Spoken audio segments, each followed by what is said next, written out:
Hello, আসসালামু আলাইকুম। প্রিয় শিক্ষার্থী বন্ধুরা, আপনাদের সবাইকে আজকে থিঙ্ক ইংলিশ চ্যানেলের পক্ষ থেকে স্বাগত জানাচ্ছি।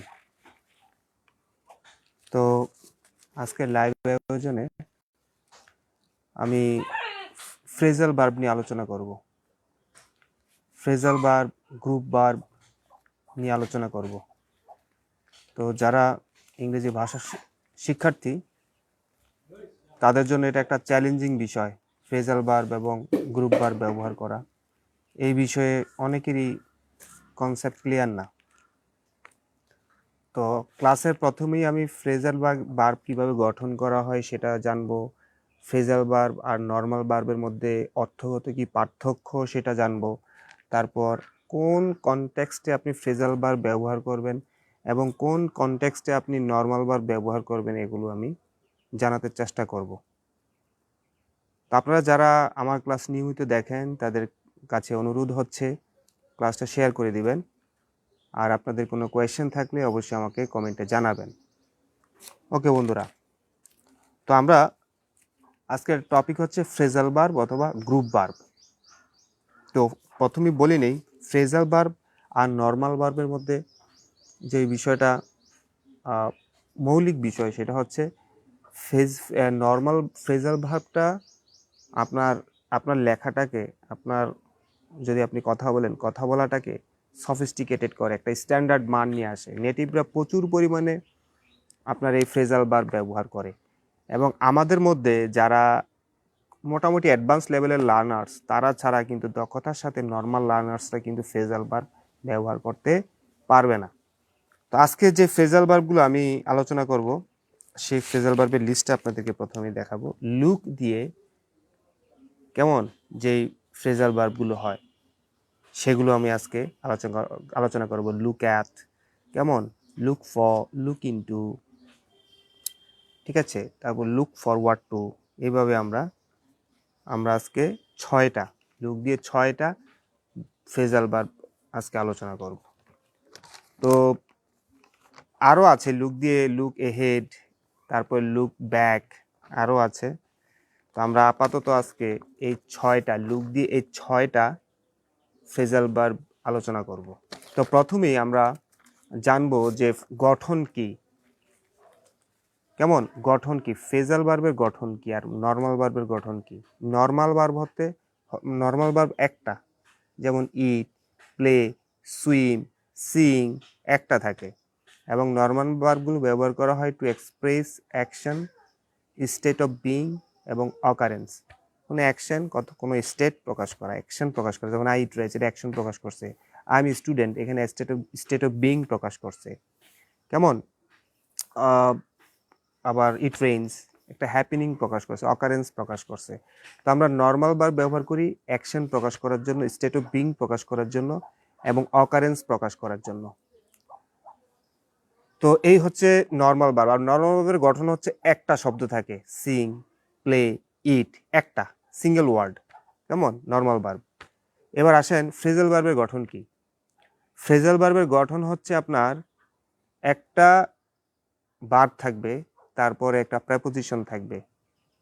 অনেক ক্ষেত্রে মোস্ট অফ দ্য কেসেস একটা প্রেপোজিশন থাকবে, মাঝে মাঝে একাধিক থাকতে পারে। আবার প্রেপোজিশন না থেকে অ্যাডভার্ব থাকতে পারে, যেটাকে অ্যাডভার্বিয়াল পার্টিকল বলা হয়। লুক আপ, কেমন অনেকটা এটা অ্যাডভার্বের মতো ব্যবহার করা হয় যেহেতু আপ। যাই হোক, অনেকে আবার এটাকে প্রেপোজিশন বলবেন, তবে প্রেপোজিশনও হয়, নাউন পরে ব্যবহার করলে নাউনও বলা যায়, প্রেপোজিশনও বলা যায়। আচ্ছা, তাইলে আমরা এটার গঠনটা কি, একটা ভার্ব বসবে আর একটা প্রেপোজিশন বসবে। যেমন লুক অ্যাট, যেমন আপনারা যদি প্রত্যেকটা ওয়ার্ডের দিকে তাকান, দেখেন লুকের পরে অ্যাট আছে, লুকের পরে ফর আছে, লুকের পরে ইনটু আছে, কেমন এগুলো সব প্রেপোজিশন। তো এগুলো সব হচ্ছে কি, এগুলো হচ্ছে প্রেপোজিশন। তো আবার আছে লুক আপ, এগুলো কি প্রেপোজিশন। তাহলে ফ্রেজাল ভার্বের গঠন হয় একটা ওয়ার্ড বসে, একটা ভার্ব বসে আর একটা প্রেপোজিশন অথবা অ্যাডভার্ব বসে, এই হচ্ছে গঠন। এবার আসেন অর্থ, মৌলিক একটা পার্থক্য আমরা জানবো যে নর্মাল ভার্বের সাথে ফ্রেজাল ভার্বের অর্থগত কি পার্থক্য। তো নর্মাল ভার্বগুলো সাধারণত নর্মাল মিনিং দেয়, লিটারাল মিনিং দেয়, কেমন, লিটারাল মিনিং দেয়। আর অন দ্য আদার হ্যান্ড আপনার ফ্রেজাল ভার্বগুলো আপনার স্পেশাল মিনিং দেয়, কেমন, ম্যাটাফোরিক্যাল মিনিং দেয়, কেমন, বিশেষ অর্থ দেয়। ফ্রেজাল ভার্বগুলো একটা আলাদা অর্থ দেয়। ফ্রেজাল ভার্বগুলো আমরা লুক অর্থ তাকানো, কেমন, আমরা লুক অর্থ, কিন্তু লুকের পরে আমরা ফর বসালে লুক ফর অর্থ খোঁজা হয়ে যায়। লুক ইনটু তদন্ত, ইনভেস্টিগেট করা হয়। তাহলে একটা ডিফারেন্ট, একটা ম্যাটাফোরিক্যাল অর্থ, একটা ইডিওমেটিক মিনিং, বিশেষ মিনিং, একটা ভিন্ন অর্থ দিলে আপনার সেটাকে আমরা ফ্রেজাল ভার্ব বলি। তো ঠিক আছে, আমরা দেখবো একে একে কিছু সেন্টেন্স তৈরি করতে চাইবো এবং আমরা আজকে টার্গেট করব শুধু লুক দিয়ে। তো আমাদের প্রথম আছে লুক অ্যাট। আমরা লুক অ্যাট অর্থ কি, লুক অ্যাট অর্থটা আমাদের জানতে হবে। লুক অ্যাট, তো লুক অ্যাট অর্থ হচ্ছে আপনার কোনো কিছুর দিকে তাকানো। লুক অ্যাট বার্ড, পাখিটার দিকে তাকান। তারপর আপনি বলতে পারেন look at my wrist watch, কেমন, ঘড়ির, হাতের ঘড়ির দিকে তাকানো, কেমন। লুক অ্যাট দ্য কার, গাড়ির দিকে তাকানো। কোনো কিছুর দিকে তাকালে আমরা বলি লুক অ্যাট, কেমন। তো এটা হচ্ছে লুক অ্যাটের ব্যবহার। তারপর আসেন লুক অ্যাটের পরে আছে লুক ফর। লুক ফর অর্থ হচ্ছে খোঁজা। লুক ফর অর্থে ধরেন এটা আপনি তখনই ব্যবহার করবেন যখন আপনি কোনো কিছু হারিয়ে ফেলছেন। আপনি ধরেন আপনার চাবি হারিয়ে ফেলছেন, I am searching for the keys. I am searching for my car key, আমি গাড়ির চাবি খুঁজছি। আমি ধরেন আপনার টাকার বান্ডেলটা হারিয়ে ফেলছেন, আই এম সার্চিং মাই মানি, আমি আমার টাকা খুঁজছি। এভাবে আপনি লুক ফর অর্থ খোঁজা হতে পারে। অথবা আপনি যদি বলেন পুলিশ অপরাধীটাকে খুঁজছে, the police is looking for the criminal, কেমন। আবার যদি আপনি বলেন আমি আমি আমার বন্ধু রহিমকে খুঁজছিলাম, I was looking Rahim, I was looking Rahim, আমি রহিমকে খুঁজছিলাম। কিন্তু এখানে একটু দেখেন, যদি একটু আপনারা ক্লোজলি দেখেন তাহলে জানবেন লুক অর্থ তাকানো, কিন্তু এখানে আমি লুক দিয়ে রহিমকে খুঁজছি এটা অর্থ প্রকাশ করছে। এটাই হচ্ছে ফ্রেজাল ভার্ব, এটাই হচ্ছে স্পেশাল অর্থ বহন করা। এটাই হচ্ছে লিটারারি অর্থ প্রকাশ না করে আপনার একটা ইডিওমেটিক অর্থ প্রকাশ করা, কেমন, একটা ম্যাটাফোরিক্যাল অর্থ প্রকাশ করা। তো এই হচ্ছে লুক ফর। তো আমরা লুক ফর জানলাম, এবার আমরা জানবো, তা আপনারা লুক ফর দিয়ে সেন্টেন্স তৈরি করে কমেন্টে আমাকে জানান। এবার আমরা জানবো লুক আফটার। লুক আফটার অর্থ হচ্ছে দেখাশোনা করা, কেমন। লুক আফটার অর্থ হচ্ছে দেখাশোনা করা। তো যেমন ধরেন আপনার সন্তানকে আপনি দেখাশোনা করেন, I look after my children, কেমন। তারপর আমি আবার যদি বলি আমাদের মা, আজকে মা দিবস, তো সেই দিবস উপলক্ষে একটা সেন্টেন্স করতে পারেন, our mothers look after our families, our mothers look after our families. বড় বোন ছোট বোনকে দেখে, কেমন, the siblings are looking after each other, একজন আরেকজনকে দেখে, কেমন, দেখাশোনা করা। আবার যদি বলি নার্স রুগী দেখে, the nurse is looking after the patients, রুগীদেরকে সেবা করে বা দেখে। আবার যদি বলেন আপনার দাদি খুব অসুস্থ, তাকে আপনি দেখাশোনা করেন, I look after my old grand parents, আমি আমার বৃদ্ধ দাদা দাদিকে দেখি। তো লুক আফটার অর্থ দেখাশোনা করা, টেক কেয়ার অফ, অনেকটা টেক কেয়ার অফ অর্থ দেয়, যত্ন নেওয়া অর্থে আপনার লুক আফটার ব্যবহার করা হয়। এবার আসেন লুক আপ। লুক আপটা আমরা কখন ব্যবহার করব? লুক আপটা নর্মালি আমরা কোনো ইনফরমেশন খোঁজার ক্ষেত্রে ব্যবহার করব। লুক ফর অর্থ খোঁজা, লুক আপ অর্থ খোঁজা। লুক আপের দুইটা মিনিং আছে, একটা হচ্ছে নর্মাল মিনিং, লুক আপ উপরে তাকাও, look up at the sky, আকাশের দিকে তাকাও, এটা হচ্ছে নর্মাল মিনিং। আবার লুক আপ একটা স্পেশাল মিনিং হয়, কোনো ইনফরমেশন খোঁজা। যেমন এই তথ্যগুলো উইকিপিডিয়াতে খোঁজেন, look up the information in the Wikipedia.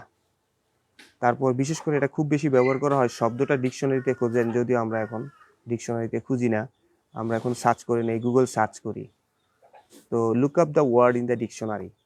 তো কোনো তথ্য খোঁজা, ভোকাবুলারি খোঁজার জন্য আমরা লুক আপ ব্যবহার করি। কেমন? তো আমরা তাহলে লুক আপ দিয়ে কি করি? To search for information, to search for specific information. For example, আপনি দেখলেন একটা ইনফরমেশন, আপনি একটা অ্যাসাইনমেন্ট করছেন, আপনার একটা ইনফরমেশন দরকার, আপনি গুগলে গেলেন, look up the information in the Google. কেমন? যেটার সংক্ষেপে আপনি বলেন গুগল ইট। কোনো ইনফরমেশন খোঁজার জন্য আমরা কি বলি? Google the information. আপনাকে এটাকে বলতেন Google the information, look up the information in the Google, এইভাবে বলতে পারেন। তো লুক আপ আমরা ব্যবহার করি টু সার্চ ফর ইনফরমেশন। এবার আসেন আমরা দেখব লুক ইনটু। কেমন? তো লুক ইনটু ব্যবহার করা হয় তদন্ত করার ক্ষেত্রে। Mister Rahim is a criminal. হ্যাঁ, he went hiding 5 years ago. 5 বছর আগে সে পালায়া গেছে। The police is looking for him. হ্যাঁ, and the police is looking into the matter, তদন্ত করছে। হ্যাঁ, an old man was killed last night. গতকালকে একজন বৃদ্ধ লোক মারা গেছে। The police is investigating the matter, এটাকে বলতে পারেন the police is looking into the matter. Look into অর্থ হচ্ছে তদন্ত করা। কেমন? কোনো অপরাধ তদন্ত করা, মামলা তদন্ত করা। তো তো এই হচ্ছে আমার ফ্রেজাল ভার্ব লুক ইনটু। এবার হচ্ছে লুক ফরওয়ার্ড টু। কেমন? লুক ফরওয়ার্ড টু, এখানে আমি টুটা লিখি নাই, তবে look forward to. Look forward to অর্থ হচ্ছে ভবিষ্যতের কোনো ভালো কিছুর জন্য প্রত্যাশা করা, অপেক্ষা করা। যেমন I am looking forward to a great career ahead.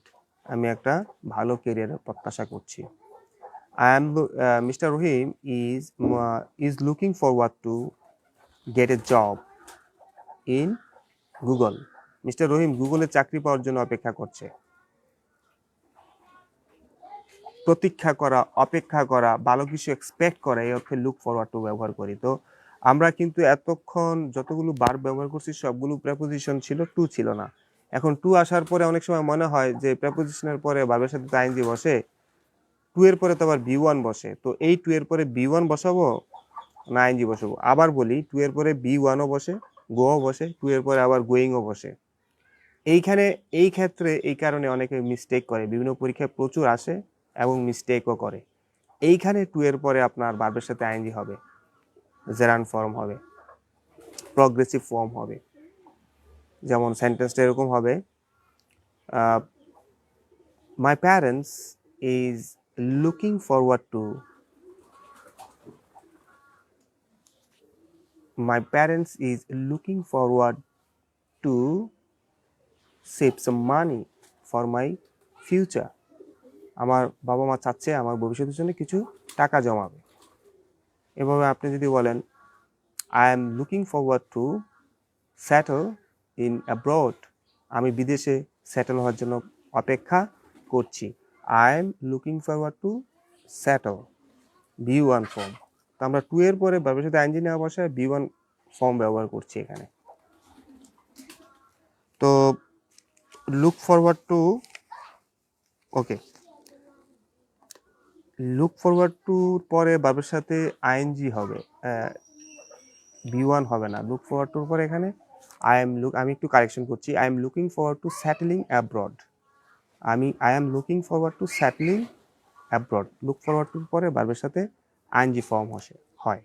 ওকে, তো আমরা আজকের ক্লাসে অনেকগুলো লুকের পরে অনেকগুলো প্রেপোজিশন বসায় ফ্রেজাল ভার্ব শিখলাম। তো আমরা ফ্রেজাল ভার্ব আর নর্মাল ভার্বের পার্থক্য দেখলাম যে ফ্রেজাল ভার্বের অর্থটা ডিফারেন্ট হয়, ফিগারেটিভ মিনিং হয়, মানে ম্যাটাফরিক্যাল মিনিং হয়, ইডিওমেটিক মিনিং হয়। আর নর্মাল ওয়ার্ডে আপনার নর্মাল মিনিং হয়, লিটারাল মিনিং হয়। এটা হচ্ছে মূল বিষয়। এবার আসেন কখন আপনি ফর্মালিটি বিষয়টা, কখন আপনি ফ্রেজাল ভার্ব ব্যবহার করবেন আর কখন আপনি নর্মাল ভার্ব ব্যবহার করবেন, কখন ইনভেস্টিগেট ব্যবহার করবেন, কখন আপনি লুক ইনটু ব্যবহার করবেন। সাধারণত আপনি যদি নেটিভরা এই ভার্বগুলো বেশি ব্যবহার করে, আপনি যদি এগুলো ব্যবহার করেন আপনি বেশি মার্কস পাবেন। কেমন? তো তবে এই ফ্রেজাল ভার্ব ব্যবহার করাটা অনেকটা ইনফর্মাল, সব ক্ষেত্রে না, ভালোই ইনফর্মাল। যেহেতু নেটিভরা ব্যবহার করে অবশ্যই ইনফর্মাল, আর নর্মাল ভার্ব ব্যবহার করা অনেক ফর্মাল। তো তো আজকে আসলে মূল বিষয় হচ্ছে ফ্রেজাল ভার্ব আর মূল ভার্বের মধ্যে পার্থক্য হচ্ছে গঠনগত পার্থক্য, ব্যবহারগত পার্থক্য আর অর্থগত পার্থক্য। এই বিষয়গুলো যদি মাথায় রাখেন তাহলে আপনারা ফ্রেজাল ভার্ব চমৎকারভাবে ব্যবহার করতে পারবেন। আর বিষয়টা হচ্ছে ফ্রেজাল ভার্বের প্রেপোজিশনের অর্থ নিয়ে মাথা ঘামাবেন না। প্রেপোজিশনের কোনো অর্থ এখানে নাই, এগুলো মুখস্থ করে ফেলতে হবে আর ব্যবহার করতে হবে। কোথায় ব্যবহার করতে হয় সেটা ব্যবহার করতে করতে শিখে নিতে হবে। তো আজকের ক্লাসটা আমি এখানেই শেষ করব। এতক্ষণ ধৈর্য ধরে যারা ক্লাস দেখছেন সবাইকে অনেক ধন্যবাদ। সবাই ভালো থাকবেন। আল্লাহ হাফেজ।